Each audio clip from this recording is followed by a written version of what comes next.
Assalamualaikum warahmatullahi wabarakatuh. Perkenalkan, nama saya Ilham Prayoga, NIM 2301111130231 dari kelas Ilmu Reproduksi Ternak A, kelompok 10, Praktikum Ilmu Reproduksi Ternak. Pada kesempatan kali ini saya akan menjelaskan mengenai pengenceran semen yang terdiri dari pengenceran semen kambing dan pengenceran semen ayam. Pengenceran semen yang akan saya jelaskan yaitu pengenceran semen kambing dan pengenceran semen ayam. Pengenceran semen merupakan penambahan volume semen menggunakan stock solution. Tujuan dari pengenceran semen yaitu 1. Menambah volume semen. Yang kedua, melindungi spermatozoa. Yang ketiga, memberi energi untuk spermatozoa. Dan yang keempat, sebagai larutan buffer atau mempertahankan pH semen. Yang selanjutnya, pengenceran semen itu memerlukan alat dan bahan sebagai berikut. Yang pertama, tabung tulip. Yang kedua, semen.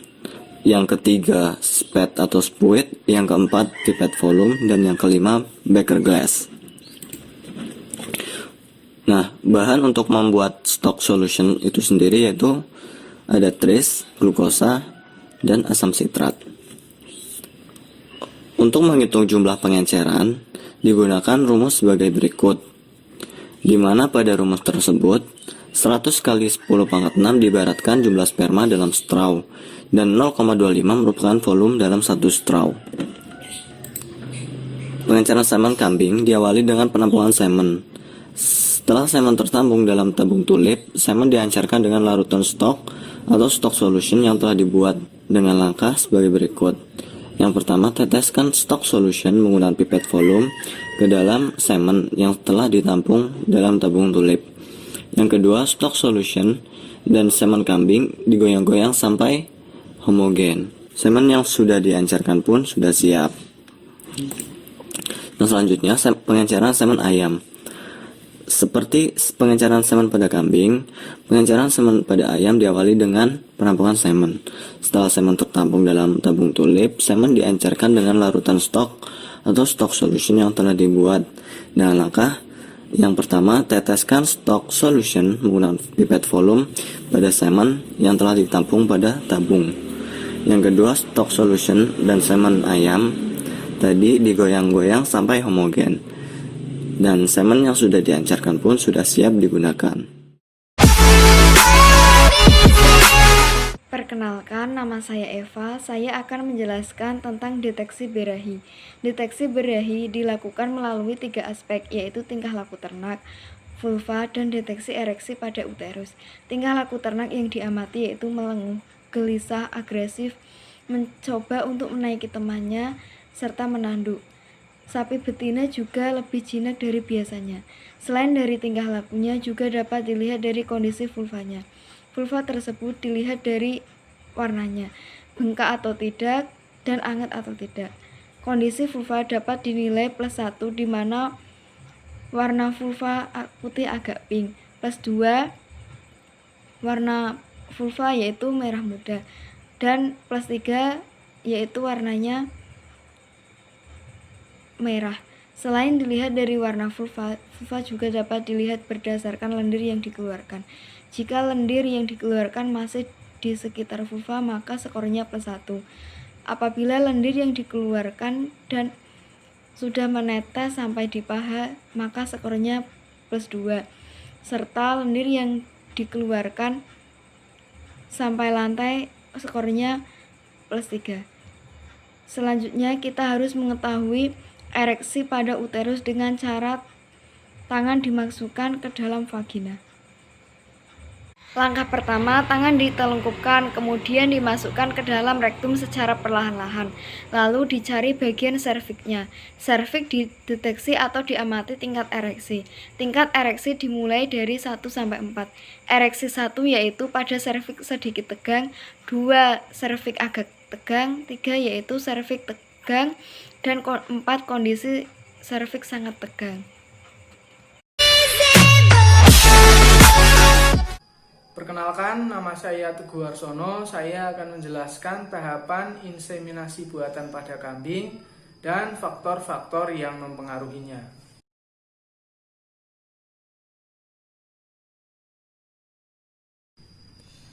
Tahapan inseminasi buatan pada kambing diawali dengan pencairan semen atau tawing terlebih dahulu.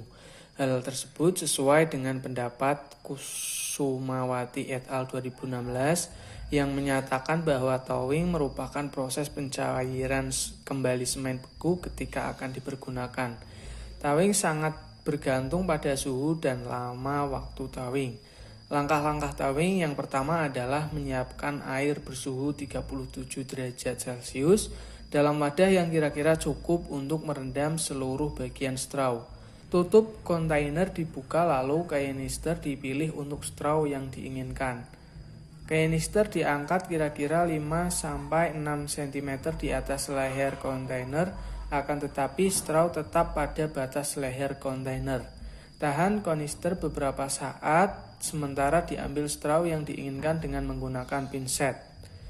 Straw digoyangkan beberapa saat untuk mengurangi pengaruh nitrogen cair dan segera masukkan dalam air bersuhu 37 derajat Celcius yang telah disiapkan dalam wadah selama 30 detik.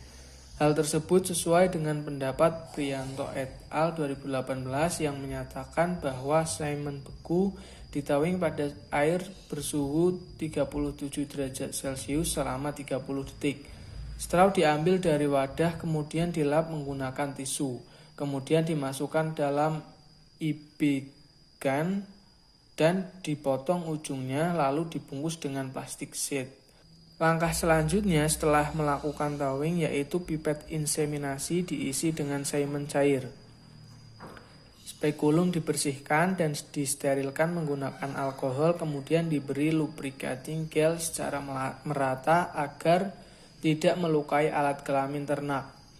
Ternak kambing betina dilakukan handling dengan cara menjepit bagian kepala kambing dengan kaki, lalu angkat kaki belakang, kemudian membersihkan area vulva menggunakan alkohol agar steril. Spekulum dimasukkan ke vulva dengan hati-hati, lalu pipet inseminasi dimasukkan ke dalam serviks dan semen disemprotkan secara perlahan ke dalam serviks. Spekulum dikeluarkan secara perlahan dari alat reproduksi ternak betina.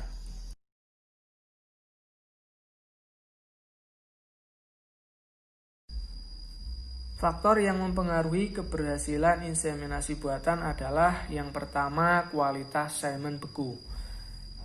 Dalam melakukan inseminasi buatan, gunakan semen beku yang berkualitas. Hal tersebut sesuai dengan pendapat Malik et al. 2017 yang menyatakan bahwa kualitas sperma pasca tawing merupakan salah satu faktor penting dalam menentukan keberhasilan fertilisasi pada ternak. Semen dengan standar SNI memiliki kualitas motilitas minimal 40% dan mengandung minimal 25 juta sel. Hal tersebut sesuai dengan pendapat Solihati et al. 2018 yang menyatakan bahwa menurut SNI 4869.1 2014, standar motilitas layak inseminasi buatan pada semen beku yang telah dicairkan kembali post towing adalah minimal 40%. Faktor yang kedua adalah deteksi birahi. Deteksi birahi yang tepat dan akurat adalah salah satu kunci dalam keberhasilan inseminasi buatan. Kenali tanda-tanda birahi dengan baik sehingga inseminasi buatan bisa dilaksanakan pada waktu yang tepat. Masa hidup sel oosit sangat pendek yang berkisar antara 6-12 jam setelah diovulasikan. Yang ketiga adalah faktor kondisi resipen atau betina yang akan digunakan pada inseminasi buatan. Hal tersebut sesuai dengan pendapat Sumadiasa et al. 2019 yang menyatakan bahwa faktor lain yang lebih penting dalam sinkronisasi estrus dan keberhasilan IB adalah kondisi reproduksi sapi betina resipen. Yang keempat adalah faktor genetik ternak.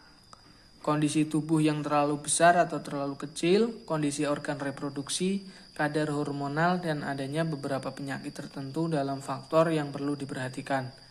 Yang kelima adalah faktor keterampilan inseminator. Keterampilan inseminator juga merupakan salah satu faktor penentu keberhasilan inseminasi buatan. Dalam melaksanakan inseminasi buatan di lapangan, ada standar prosedur yang harus diterapkan oleh petugas, seperti cara handling semen, waktu tawing, pelaksanaan palpasi rektal, dan inseminasi buatan yang sesuai prosedur. Inseminasi buatan pada ayam.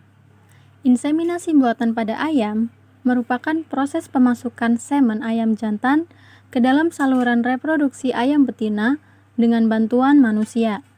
Hal tersebut sesuai dengan pendapat Hijrianto 2017 yang menyatakan bahwa inseminasi buatan pada ayam merupakan suatu proses pemasukan semen ke dalam saluran reproduksi ayam betina dengan bantuan manusia.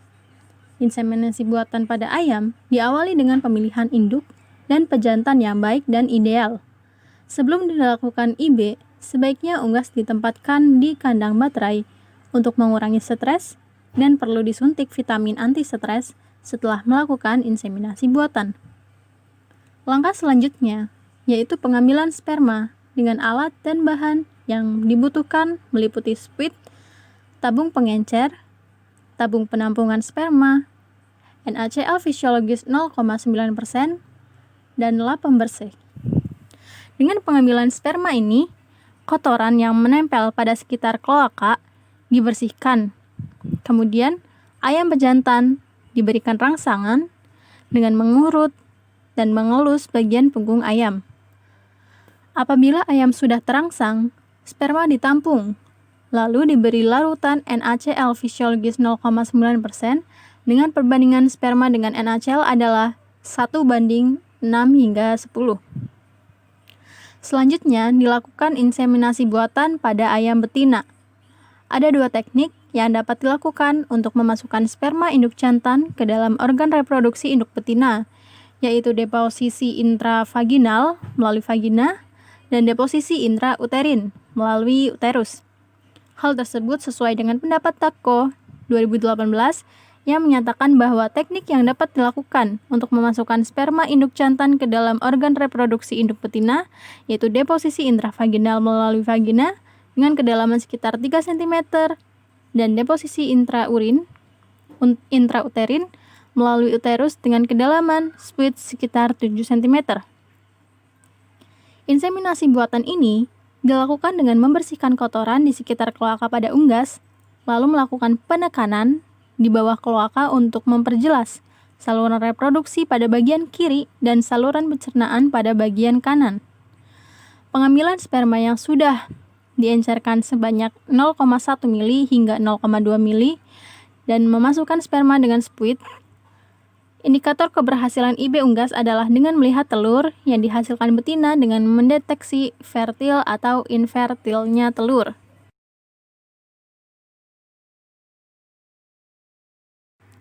Kelebihan dan kekurangan inseminasi buatan. Kelebihan inseminasi buatan adalah dapat mempertinggi penggunaan pejantan-pejantan unggul, sehingga daya guna seekor pejantan dengan genetik unggul dapat dimanfaatkan semaksimal mungkin. Hal tersebut sesuai dengan pendapat Saifuddin 2018 yang menyatakan bahwa inseminasi buatan atau IB telah terbukti dapat memperbaiki mutu genik ternak.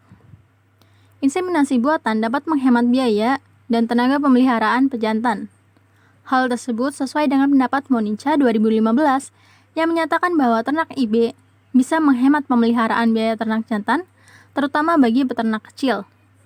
Bisa mengatur cara kelahiran ternak dengan baik, mencegah terjadinya perkawinan sedara atau inbreeding yang bisa menurunkan kualitas ternak sehingga dapat memperbaiki mutu genetik dan bisa menghindari ternak dari penularan penyakit yang ditularkan melalui hubungan kelamin.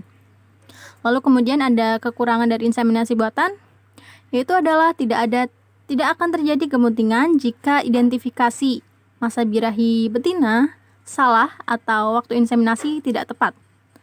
Akan terjadi distokia atau kesulitan kelahiran. Hal tersebut sesuai dengan pendapat Aprili 2016 yang menyatakan bahwa distokia adalah gangguan reproduksi yang menyebabkan ternak kesulitan melahirkan. Kejadian distokia biasanya terjadi pada sapi dara yang baru pertama kali melahirkan. Distokia dapat disebabkan jika sperma beku berasal dari pejantan besar disuntikan ke betina kecil. Hal tersebut sesuai dengan pendapat Febriana 2018 yang menyatakan bahwa semen pejantan IB yang lebih besar dari induk bisa mengakibatkan kelemahan pada induk sehingga mengakibatkan kesulitan saat melahirkan.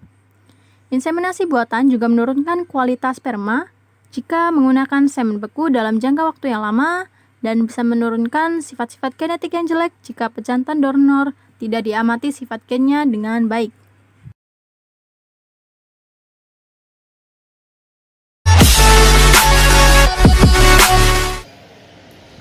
Assalamualaikum warahmatullahi wabarakatuh. Nama saya Sabrang Sinawung dari kelompok 10 Ilmu Reproduksi Ternak A. Kali ini saya akan menjelaskan mengenai deteksi kebuntingan. Deteksi kebuntingan merupakan cara untuk mengetahui kebuntingan pada ternak setelah terjadinya perkawinan. Deteksi kebuntingan terjadi dalam berbagai macam, yaitu secara hormonal, palpasi rektal, palpasi puting, teknik USG, dan Dia-Gesdek. Deteksi kebuntingan dini bertujuan untuk mengevaluasi keberhasilan inseminasi buatan yang diakibatkan oleh kematian embrio dini. Yang pertama, saya akan menjelaskan tentang metode deteksi kebuntingan menggunakan Dia-Gesdek. Dia-Gesdek adalah suatu bahan yang prinsip kerjanya mengidentifikasi ion fenol dalam urin yang dapat digunakan untuk mendeteksi kebuntingan. Bahan ini terdiri atas larutan pendahuluan dan larutan pengeras. Larutan pendahuluan digunakan untuk memutus ion fenol dalam estrogen, sedangkan larutan penegas akan mengendapkan ikatan ion fenol. Penggunaan Dia-Gesdek dapat dipakai pada urin ternak sapi, domba, kuda, kambing, dan babi. Pelaksanaan pengecekan kebuntingan diawali dengan penampungan urin ternak yang diduga bunting. Manfaat dapat diperoleh dari metode ini yaitu peternak dapat mendeteksi kebuntingan secara cepat, murah, mudah, dan memiliki akurasi yang tinggi mencapai 87,58%. Yang kedua, saya akan menjelaskan metode palpasi puting. Palpasi puting adalah metode yang dilakukan untuk mendeteksi kebuntingan pada ternak betina dengan cara memerah puting ternak untuk mengetahui ada tidaknya cairan mirip kolostrum yang biasanya berupa cairan bening, kental, dan lengket. Palpasi puting merupakan salah satu cara mendeteksi kebuntingan dengan memijat puting ternak untuk mengetahui kondisi ternak bunting atau tidak. Deteksi kebuntingan menggunakan metode palpasi puting dengan keakuratan yaitu sekitar 60 hingga 70% dan hanya dapat dilakukan pada saat ternak menjelang partus atau trimester ketiga. Hal ini membuat metode palpasi puting kurang akurat untuk mendeteksi kebuntingan ternak. Yang terakhir adalah palpasi rektal atau palpasi abdominal.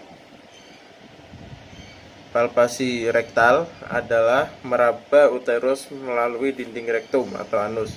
Untuk meraba apakah terjadi pembesaran yang terjadi selama kebuntingan atau adanya membran fetus maupun fetus. Prosedurnya adalah palpasi uterus melalui dinding rektum untuk meraba perbesarannya yang terjadi selama kebuntingan. Keberadaan fetus atau membran fetus dalam pelaksanaannya, eksplorasi rektal ini sangat dibutuhkan kepekaan dan kebiasaan untuk mengenali organ-organ yang dipalpasi. Teknik ini dikenal cukup akurat, cepat, dan murah. Namun, dibutuhkan pengalaman dan training bagi petugas yang akan melakukannya, sehingga dapat tepat dalam mendiagnosa kebuntingan. Teknik ini baru dapat dilakukan pada kebuntingan usia di atas 40 hari. Diagnosa kebuntingan yang cepat dan akurat akan menentukan keberhasilan program reproduksi serta keuntungan yang diperoleh dari suatu peternakan. Ya, sekian penjelasan mengenai deteksi kebuntingan. Kurang lebihnya mohon maaf. Wassalamualaikum warahmatullahi wabarakatuh.